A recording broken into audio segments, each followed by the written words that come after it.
So I'm going to quickly go over some of the stuff we did in class. These are some basic skills that you really should have already, and I just want to make sure you understand all this. So for the first one over here, we had 20, which means the vertical angle has to be 20. I've already filled that in.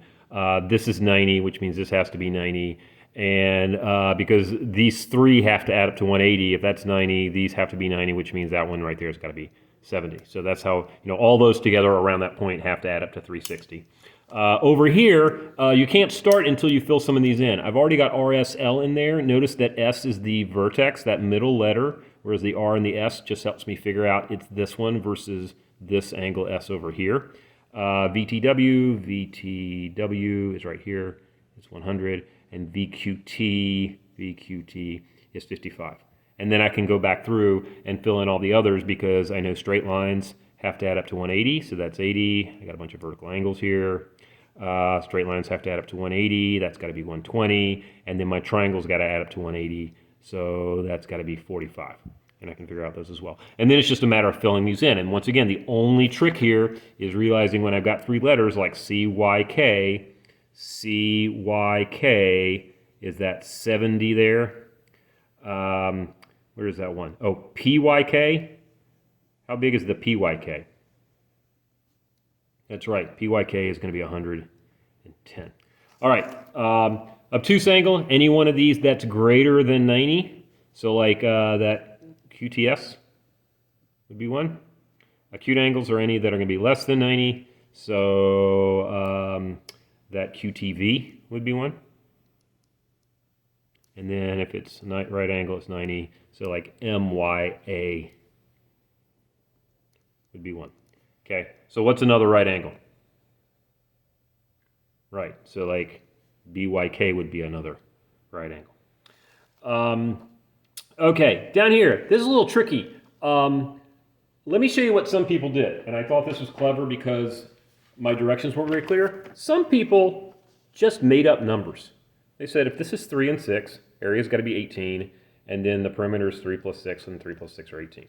And down here, if this A is 2, B is 2, and A is 3, then the square root of 13 is what this is, because 2 squared plus 3 squared.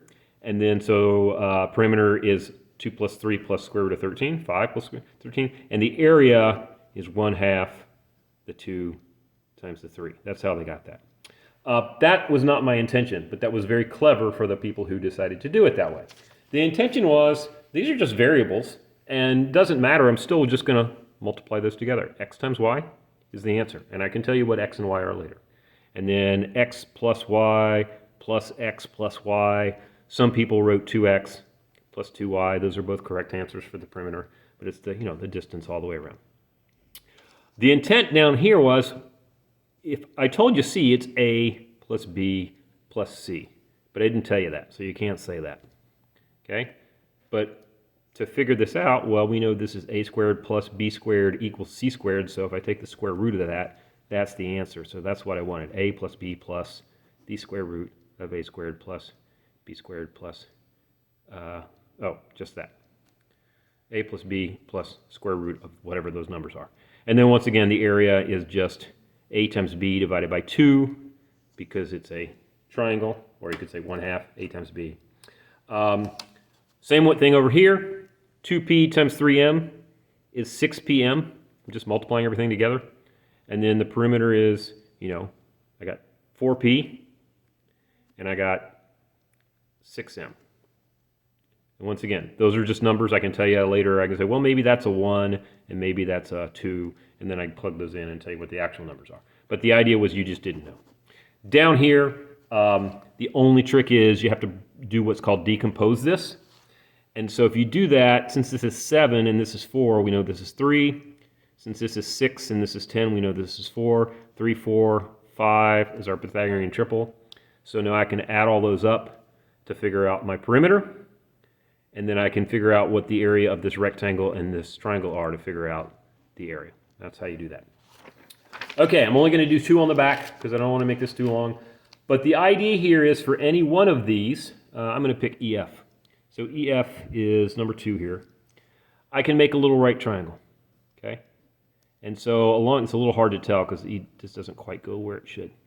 But this is 3 along this side, and this is 3 along this side. So we know that the length of that is 3 squared plus 3 squared, square root of that. That's the answer, or square root of 18. So the answer there is square root of 18, which doesn't mean to most people, so we're going to estimate. Square root of 16 is 4, so maybe this is 4.2. I don't remember exactly what it is, but it's close, because I said you could estimate as a decimal. Midpoint, let's see. Halfway between the 1 and the 4 is going to be 2.5 is my x value. And halfway between the -3 and the -6 is going to be 4.5, or -4.5 is where that lands. So that's where that point right there is. That's the midpoint. Now, that's doing that kind of visually. If I don't have a graph, we use the formula. So I'm going to do number 2 down here. Okay, so once again, our distance formula is this, and this is really Pythagorean theorem. Once again, this just is telling me how long is the x side, how long is that side, and this is telling me how long this side is. So when I subtract my 6 and my -4, -4, that tells me those are 10 apart, because minus and minus is plus. The 6 and the -4 are 10 apart, so 10 squared. And the -1 and the 2, when I subtract those are basically 3 apart, or -3 apart, because of the way we did that. Okay, so that is what my formula is. This is just me turning those numbers into a distance. Okay, so I got 100. It's a positive 9. -3 times -3 is a positive 9. So this is basically 100, square root of 109. Square root of 100 is basically 10, so this is like 10.4 maybe. Square root of 109, 10.4. I don't know what it is when you put that in the calculator. It's something close. Might be 10.3. And then finally, the midpoint. Midpoint, we're just averaging the x's and the y's. So between 6 and -4, because we know that's 10 apart, 6 plus -4 divided by 2 is so I'm off the screen here. 6 plus -4 divided by 2 is a -2 over 2, or -1. So that's my x value. That's the halfway point between 6 and -4. I'm going this way. And then comma, halfway between -1 and 2, -1 plus 2 over 2 is the same as 1/2. So 1/2, you can actually kind of visualize that. Halfway between 1 and 2 is, right there, 1/2. So that is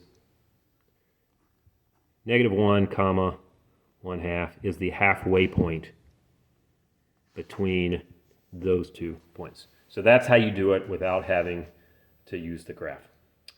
That's it. Bye.